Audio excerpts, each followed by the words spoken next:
Aziz asrdoshim, sizlar bilan bo'ladigan suhbatlarimiz turli mavzularda bo'lib, o'z qadriyatlarimiz va ta'lim-tarbiya va ibratli voqealar asosida bo'ladi. Va hafta davomida suhbatlarimiz davom etadi. Va mavzuyimiz nihoyasida hikmatlar va qimmatli nasihatlar va duolar bilan yakunlanadi.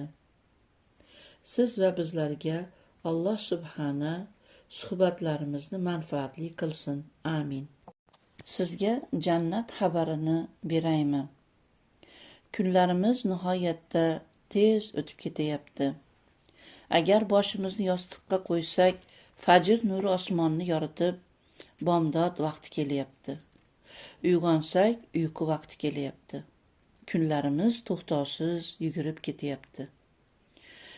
O'zimga o'zim aytaman, haqiqat shuki, amal daftaridagi sahifasini solih amallar bilan to'ldirgan kishi baxtli. Voqea, hodisalar esa atrofimizda bir-biridan tezlayapti. O'limlar oldimizda biri-biri bilan musobaqalashyapti. Solih amallarni qilib olinglar. O'zaro bir-birlaringizga salomni aytib olinglar. Azonlarni takrorlab olinglar. 5 vaqt namozni o'z vaqtida ado qilinglar.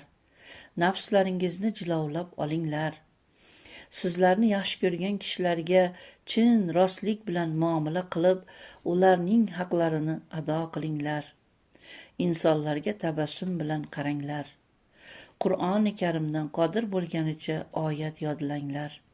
Sadaqa beringlar, istig'for aytinglar, takbir aytinglar, ro'za tutinglar, Nabiy sallallohu alayhi vasallamga salovat aytinglar, qalblaringizni oxiratga bog'lab olinglar. Dunyo hech qachon abadiy emas va undagi holat yaxshisi ham, yomoni ham doim emas va hech qachon sizlar unda abadiy qolmassizlar. Rasululloh sallallohu alayhi vasallam dedilar: agarda xohlaganingcha uxlasang va xohlaganingda tursang va namozni o'z vaqtida o'qishlikka rioya qilmas ekansan va namoz sening ahamiyating doirasida bo'lmas ekan, sen g'amlar doirasida doimo qolib ketasan. Shayx Alboniy osmon eshiklari ochiladigan vaqtlardan 5tasini aytdilar. Shayx Alboniy osmon eshiklari ochiladigan vaqtlardan 5tasini aytdilar. Birinchi, peshindan oldin. Rasululloh sollallohu alayhi vasallam dedilar: albatta osmon eshiklari quyosh zavoligacha ochiladi. Hatto peshin o'qilguncha yopilmay turadi va men shu vaqtda yaxshilik uchun ko'tarilishini yaxshi ko'raman. Ikkinchi, azon vaqtida. Rasululloh sollallohu alayhi vasallam aytdilar: agarda namoz uchun azon aytilsa, osmon eshiklari ochiladi va duolar ijobat qilinadi. Uchinchi, 2 namoz orasida. Rasululloh sollallohu alayhi vasallam dedilar: Robbingiz sizlarga bashorat beryapti. U osmon eshiklaridan bir eshikni ochib qo'yib, farishtalarga sizlarni ko'z-ko'z qilib, qaranglar meni bu bandalarimga, u farzni ado qilib, keyingi farzni kutib turibdi, deydi. 4. Tunning yarmida.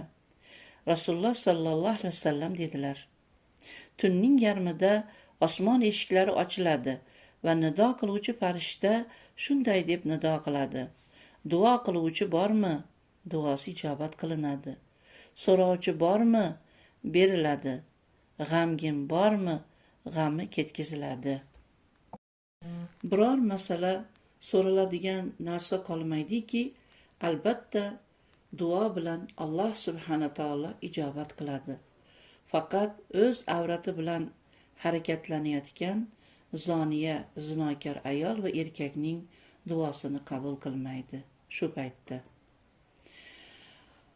Ushbu duodan keyin Allohu akbar kabira valhamdulillahi kathira va subhanallohi bukratan va asila. Biz Rasululloh sallallohu alayhi vasallam bilan birga namoz o'qiyotgan edik. Qavmdan bir kishi Allohu akbar kabira valhamdulillahi kathira va subhanallohi bukratan va asila dedi. Shunda Rasululloh sallallohu alayhi vasallam ushbu so'zni kim aytdi dedilar. Qavmdan bir kishi men ya Rasululloh dedi. Shunda Rasululloh sallallohu alayhi vasallam ajabo shu so'zga osmon eshiklari ochilib ketdi dedilar. Ibn Umar bu so'zni Rasululloh sallallohu alayhi vasallam aytganlarini eshitganimdan buyon hech tark qilmadim dedi. Sahih Muslim 601-hadis. Hikmatli so'z.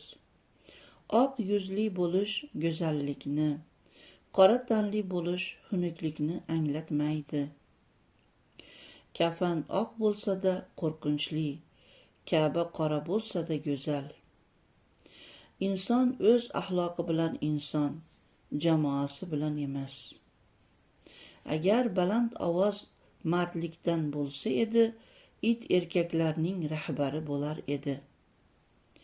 Ayollik avratlarni ochib yurishlik bilan bo'lganda edi, maymunlar borliqning malikasi bo'lar edi. Qimmatli nasihat.